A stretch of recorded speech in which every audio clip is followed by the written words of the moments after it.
Syederalun Bank Syariah Indonesia Cabang Tapak Tuan bekerja sama dengan Baitul Mal Kabupaten Aceh Selatan menyalurkan 500 paket berbuka puasa Ramadan 1445 Hijriah atau 2024 Masehi kepada anak yatim, duafa dan fakir miskin pada Kamis 4 April 2024. Kepala Bank Syariah Indonesia Cabang Tapak Tuan Irfan Dadi dalam hal ini menyampaikan bahwa penyaluran paket berbuka puasa dari pihaknya ini disalurkan melalui Baitul Mal Kabupaten Aceh Selatan sebagai pelaksana kegiatan. Ia menambahkan paket berbuka puasa yang disalurkan sebanyak 500 paket tersebut merupakan bentuk kepedulian terhadap sesama di bulan yang penuh berkah.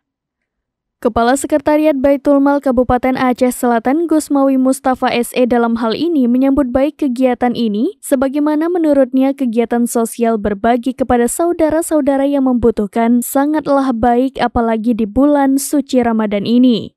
Gusmawi juga menjelaskan bahwa kegiatan penyaluran yang dilaksanakan oleh pihaknya ini berlangsung selama 2 hari, yaitu sejak tanggal 3 April sampai 4 April hari ini. Dan kegiatan ini melibatkan seluruh unsur Baitul Mal Kabupaten Aceh Selatan. Dari Aceh Selatan, Taufik Zas, serambinews.com.